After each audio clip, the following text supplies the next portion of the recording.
जब से शादी कर नित्या अपने ससुराल आई थी, अपनी सासू माँ राधा जी को बीमार ही देखा था। राधा जी किसी न किसी शारीरिक तकलीफ से हमेशा परेशान रहती। राधा जी ने इसीलिए अपने बड़े बेटे राहुल की शादी भी जल्दी ही कर दी थी कि घर में बहू आ जाएगी तो घर संभाल लेगी, वरना तो भारी होते शरीर ने उन्हें और पूरे परिवार को काम वाली पर ही निर्भर कर दिया था। राधा जी के घर में उनके पति सोहन जी और दो बेटे राहुल और अमन थे। नित्या राहुल की पत्नी थी। नित्या बहुत प्यारी लड़की थी। बहू बन आते ही घर की जिम्मेदारियों को उठा लिया था। ससुराल में सबका स्वभाव बहुत अच्छा था, बस कमी थी तो सभी को बहुत आलस था। ससुर जी, पति और देवर जी तो फिर भी ठीक थे, लेकिन माँ जी स्वभाव से बहुत आलसी थी। साथ ही खाने में उनको तेज मिर्च मसालों वाला खाना ही चाहिए होता था, जिसका असर भी उनके ऊपर दिखता था। बेतहाशा बढ़े वजन से वो उम्र से दुगनी दिखती थी। राधा जी अपनी बहू से बहुत खुश थी और नित्या की तारीफ सबसे करती। मेरी बहू नित्या बहुत ही प्यारी है, एक पल भी चेहरे पे सिकन नहीं आने देती और मेरी सेवा भी बहुत दिल लगा के करती है। कुछ समय बाद नित्या के सासू माँ की दूर की बहन के आने का प्रोग्राम बना। नित्या बेटा, कहने को तो मेरी बड़े ताऊजी की बेटी है शांति दीदी, लेकिन हमेशा मुझे सगी बहन जैसा मान और प्रेम दिया है। तुम उनका भी वैसे ही ख्याल रखना जैसा मेरा रखती हो। जी माँ, आप निश्चित रहें, मौसी जी को कोई शिकायत नहीं होने दूंगी। शांति मौसी का परिवार दिल्ली में रहता था और मौसी जी वहीं अनाथालय और विधवा आश्रम में लड़कियों और औरतों को सिलाई बुनाई का प्रशिक्षण देती थी। अक्सर उनका काम लखनऊ में भी होता और जब भी उनका आना होता तो वो राधा जी से मिलने जरूर आती थी।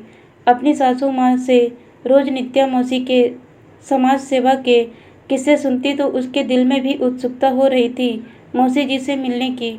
सही समय पे शांति मौसी घर आ गई। उनके आने से पहले ही नित्या ने सभी तैयारी बहुत दिल से की थी। खाने में जैसा ससुराल में सबको पसंद था वैसा ही चटपटा खाना बनाया भी। शांति मौसी जैसा नाम वैसा ही रूप, शांत सौम्य चेहरा, होठों पे मुस्कान और सुंदर काया। नित्या अपनी मौसी सास को देख दंग थी। कहने को तो वो नित्या की सासू माँ से 5 साल बड़ी थी, लेकिन दिखती 10 साल छोटी थी। जैसी कल्पना नित्या के मन में शांति मौसी की थी, उससे बिल्कुल अलग वो थी। रात के खाने में तरह तरह के व्यंजन देख मौसी जी मुस्कुरा उठी। बोली, क्यों राधा, तेरा चटपटा खाने का शौक कम नहीं हुआ?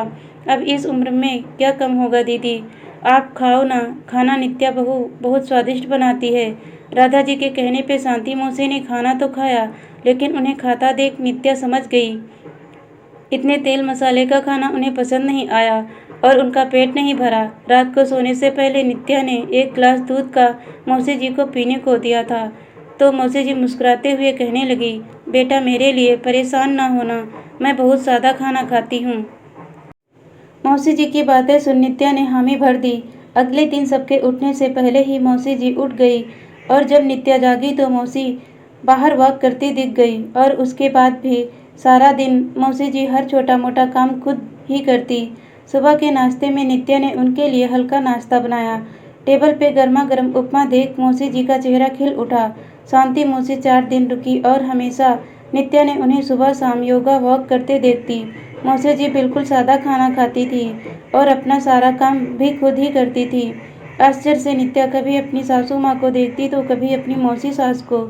जहाँ उम्र में बड़ी होकर भी वो कितनी फुर्तीली थी, हर काम खुद करती, वहीं नित्या की सासू माँ बिना छड़ी के चल भी नहीं पाती थी।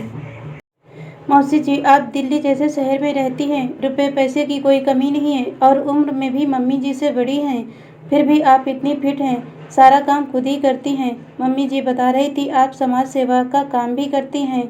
इस उम्र में इतना काम करने की क्या ज़रूरत है आपको? आप तो आराम से भी रह सकती हैं, फिर इतनी भाग दौड़ दौड़ क्यों?